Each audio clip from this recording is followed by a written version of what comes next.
Yes, चलिए तो next we proceed with the understanding of few new quantities. First is magnetic intensity, which is represented by symbol H. क्या होता है magnetic intensity? तो that is a magnetising current per unit length of a solenoid is called magnetic intensity.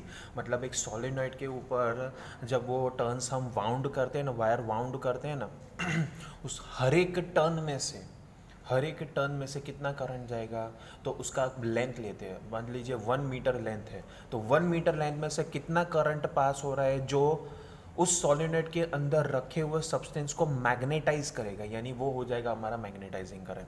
तो वो magnetising current का जब हम ratio लेते हैं पर यूनिट लेंथ ऑफ सॉलिनॉइड, तो that is known as magnetic intensity H। तो H is given as small n into I, and small n is nothing but number of turns per unit length, ठीक है ना, into current. तो ये हो जाएगा H। उसका यूनिट देखिए तो करंट का एम्पियर और per unit number of turns per unit length यानी अपॉन मीटर आ गया, तो एम्पियर मीटर उसका यूनिट बन जाएगा। ठीक है, तो स्मॉल n कौन है, तो number of turns per unit length, और I कौन है, तो मैग्नेटाइजिंग करंट। फिर मुझे नया एक क्वांटिटी सीखना है, that is known as magnetisation, या तो उसे कहो intensity of magnetisation. Intensity of magnetisation कह सकते हैं, या तो उसको सिर्फ और सिर्फ मैग्नेटाइजेशन भी कह सकते हैं, which is represented by symbol capital M। क्या होता है ये मैग्नेटाइजेशन? तो दैट नेट या total induce magnetic dipole moment per unit volume of the material of core of solenoid. Solenoid के अंदर जो हमने एक मटेरियल रखा है, कोर रखा है, उसका total magnetic dipole moment upon volume of that particular material. So it is represented by symbol capital M। Magnetisation is represented by symbol capital M, which is equals to M net के total upon volume V। यानी M net कौन है, तो total induce magnetic dipole moment, और V कौन है, volume. तो इसका यूनिट देखो, मैग्नेटिक मोमेंट का यूनिट होता है ampere metre square upon volume metre cube. तो नीचे एक मीटर रह जाएगा, तो यूनिट आ जाएगा एम्पियर पर मीटर। ठीक है, ये दोनों क्वांटिटीज आपको समझ में आ गई, क्लियर? तो तीसरा क्वांटिटी देख लेते हैं। तीसरा क्वांटिटी है magnetic susceptibility, which is represented by symbol चाई M। क्या है मैग्नेटिक ससेप्टिबिलिटी? वो एक रेशियो है। किसका रेशियो है? तो ratio of magnetization and magnetic intensity of material is called magnetic susceptibility चाई M। तो चाई M is M upon H, M upon H। और दोनों का यूनिट हमने ऊपर देखा एम्पियर पर मीटर है। So basically magnetic susceptibility is a unitless and dimensionless quantity. ठीक है, फिर आते हैं फोर्थ क्वांटिटी पर, relative permeability of medium, that is mu R. Relative permeability of medium, that is mu R, and it is a ratio of permeability of medium to the permeability of vacuum. यानी mu R is mu upon mu zero. Mu यानी medium का permeability और mu zero vacuum का permeability. Basically फिर से वो same unit के same dimensions है, सेम फिजिकल क्वांटिटी के रेशियो है, तो it is a unitless and dimensionless quantity. Clear? चलिए अभी आगे मुझे ये डिराइव करना है कि मैग्नेटिक ससेप्टिबिलिटी और रिलेटिव परमियाबिलिटी के बीच में रिलेशन क्या है, वो मुझे डिराइव करना है। तो वो यहाँ से मैं डिराइव कर सकता हूँ। देखिए स्क्रीन पर आपको एक सोलेनॉइड का डायग्राम दिख रहा होगा, बराबर। तो ये ब्लैक कलर का मान लीजिए सोलेनॉइड है, और उसके ऊपर ब्लू कलर से वाइंडिंग है वायर का, ठीक है। और इनिशियली मैंने इस सोलेनॉइड के अंदर कोई मीडियम, कोई सब्सटेंस नहीं रखा है, कोई मटेरियल नहीं है, ठीक है।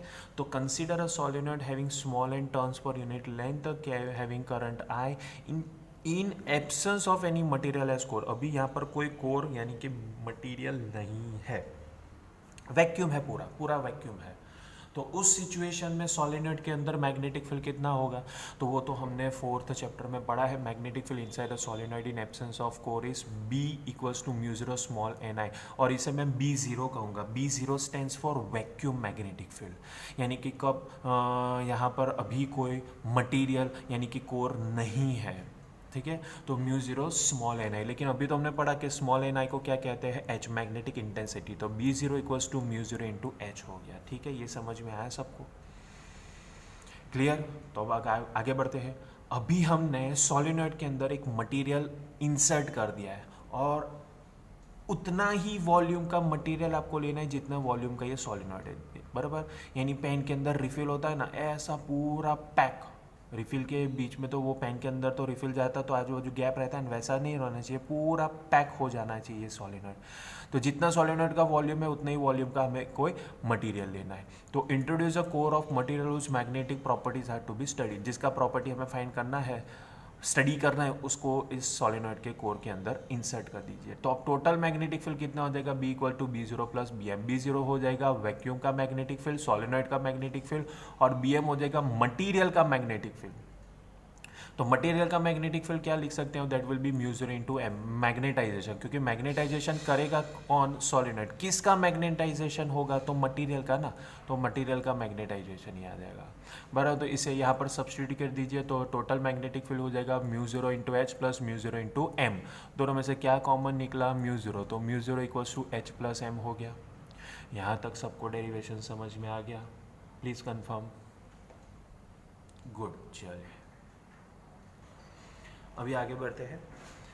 नेक्स्ट स्टेप में ये कहते हैं ये लोग कि मैग्नेटाइजेशन है that is directly proportional to magnetic intensity. मतलब सब्सटेंस जो हमारे पास मटेरियल है, वो मटेरियल के अंदर जो छोटे छोटे डाइपोल्स होंगे वो ओरिएंट कब हो जाएंगे, मैग्नेटिक फील्ड के डायरेक्शन में ओरिएंट कब हो जाएंगे, जब हम स्ट्रॉन्ग करंट पास करेंगे, higher value of electric current, higher value of current pass करेंगे per unit length.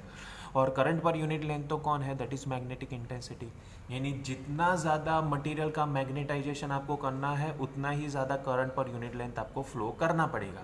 So that means magnetisation is directly proportional to magnetic intensity, यानी capital M is directly proportional to H। And to remove this proportionality we need to place one proportional constant which is known as chi m, that is magnetic susceptibility. तो M equals to chi m into H। अरे वाह, M का relation H के terms में मिल गया हमें, तो इसे यहाँ पर सब्स्टिट्यूट कर दीजिए ना, M का इक्वेशन यहाँ पर सब्स्टिट्यूट कर दीजिए, तो आपके पास नया इक्वेशन क्या आ गया, तो B इक्वल्स टू म्यू0 H plus chi m into H। अब दोनों में से H कॉमन है तो यहाँ पर H कॉमन निकल गया, म्यू0 into 1 plus chi m into H, तो ये मैग्नेटिक फील्ड हो गया। ठीक है, अब आपको दो इक्वेशंस को कोरिलेट करना है। कौन सा, देखिए ये वैक्यूम का मैग्नेटिक फील्ड था तो H के बाजू में ये वैक्यूम का परमेबिलिटी था, ये वैक्यूम का मैग्नेटिक फील्ड था तो H के बाजू में ये वैक्यूम का परमेबिलिटी था। ये मीडियम का मैग्नेटिक फील्ड है, ये मीडियम का मैग्नेटिक फील्ड है तो H के बाजू में ये पूरा टर्म जो है, ये पूरा टर्म वो मीडियम का परमेबिलिटी हो जाएगा। समझ में आ रहा है आपको, ये मीडियम का मैग्नेटिक फील्ड तो ये H के बाजू में पूरा मीडियम का परमेबिलिटी हो जाएगा। इसीलिए आपको म्यू0 इंटू 1 प्लस chi m को क्या रखना पड़ेगा, म्यू। ठीक है, तो इसीलिए मुझे फिर से एक बार मैं बता देता हूँ, इसीलिए mu naught into bracket 1 plus chi m को क्या रखना पड़ेगा, म्यू, बराबर। अब म्यू0 को यहाँ पे नीचे लेके आइए तो mu by mu naught is 1 plus chi m, लेकिन हम तो जानते हैं कि म्यू बाय म्यू0 कौन है, म्यू आर रिलेटिव परमेबिलिटी। तो इस तरह से हमें इक्वेशन मिल जाता है कि mu R is 1 plus chi m, mu R is 1 plus chi m। ठीक है, समझ में आ गया सबको ये डेरिवेशन, चलिए गुड।